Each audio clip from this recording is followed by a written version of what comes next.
Time for Halloween again. Now this time, I'm giving myself a break, and I'm going back to one of my favorite video game franchises, Castlevania. It never stops. The same way Dracula keeps getting resurrected, I keep finding these games just creeping into my subconscious. The same way the Belmont family has to keep putting evil back in its place, I'm cursed to keep doing game reviews and constantly mentioning Castlevania. Say from the Castlevania, kind of reminds me of a Castlevania. It's like in Castlevania, the Castlevania. So once again, it's like Castlevania. I talk about it all the fucking time. So what the hell, let me just get it all out. This is going to be a big-ass Castlevania marathon with my own perspective.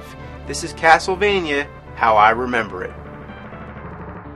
It's the Nintendo age. I'm sitting on my ass playing Super Mario Brothers when my cousin comes over and says, "You want to play Castlevania?"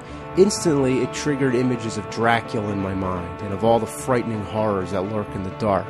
We popped that evil son of a bitch in the Nintendo and bam!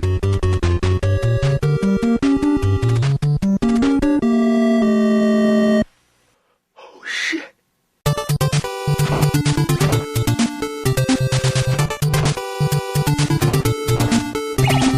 What can you say?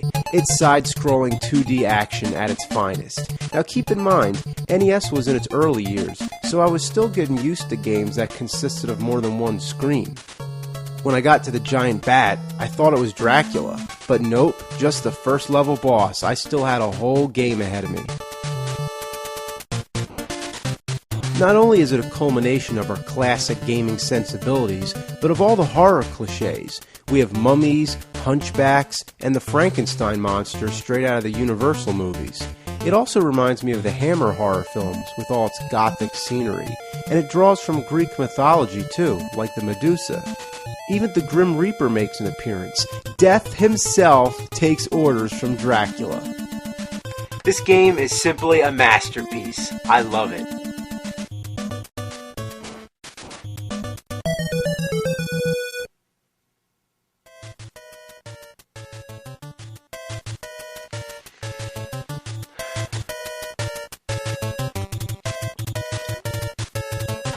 Well, I never said it would be easy.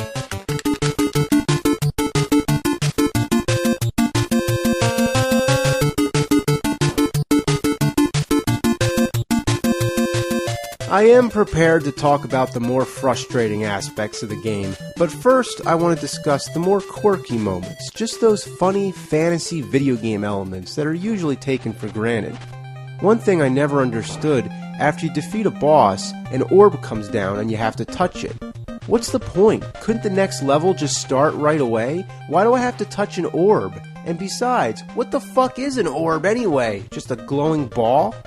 Another thing I want to know is who is the architect for this castle? All these blocks and staircases have no rhyme or reason. How about all these candles? They're everywhere. But the Simon Belmont, that's common. You see a candle, you whip it, and hearts come out. If I were to whip a fucking candle, would hearts come out? I'd like to know. Oh shit! In most games, hearts replenish your health. But in Castlevania, they're basically ammunition for whatever weapon you're holding. In the second game, the hearts are currency.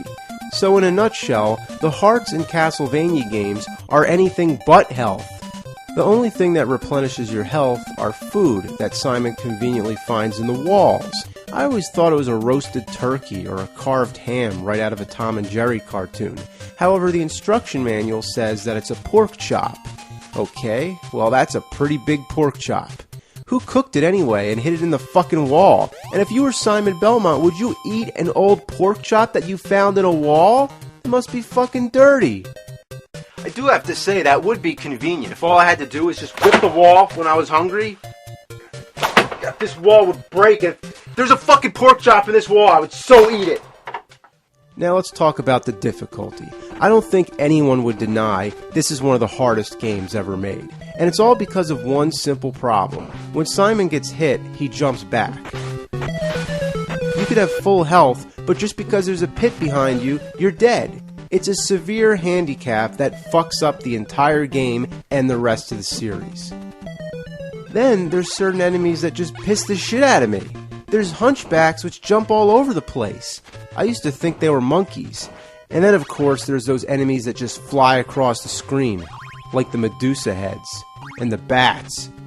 The hardest part in the entire game, besides Dracula, is the hall right before the Grim Reaper.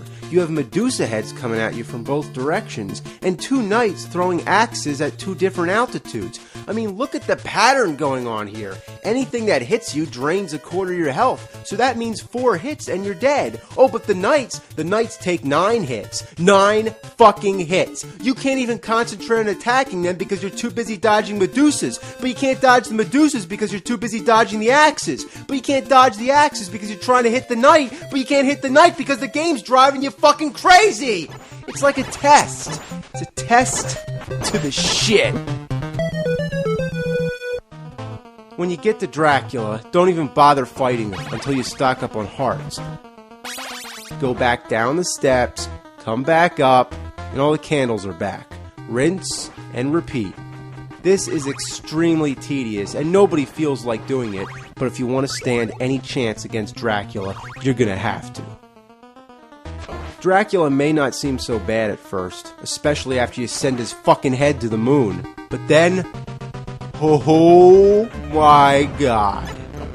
What in the unholy name of ass is this fuckness?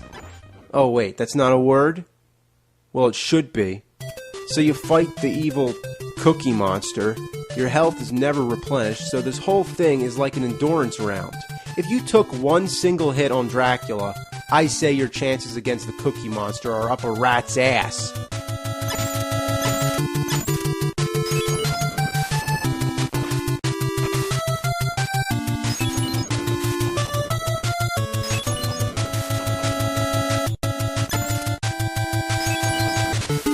Yeah, it took me 20 years, but I finally got this game beat. Your mother! And you still gotta get the orb? Oh, you're gonna replenish my health right after I beat the game? Thank you so much. Dracula's castle crumbles, and then come the credits. Trans Fisher? It reminds me of Terrence Fisher, the director of many of the Hammer horror films. That's a funny coincidence. Oh wait, Bram Stoker? Like Bram Stoker, the author of Dracula? Whoa, Christopher B? Is it a joke? I don't get it. Are they saying Christopher Lee is like a bee? No, it can't mean that. This is probably just a series of strangely coincidental typos.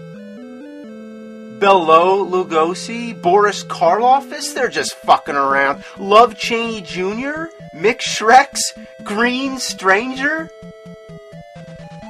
Is this supposed to be funny? Like, just to take a celebrity's name and change it around? That's like if I took the name Steven Spielberg and called him Steven Gielberg. Like, that's not funny. That's kindergarten level. No, kindergarten students don't find that funny. Aliens don't find that funny. Well, anyway, that's Castlevania for you. Good game, but holy fuck is it hard. Now, as promised, we're going to plow through the rest of them. All the old school Castlevania games. The ones that I grew up with.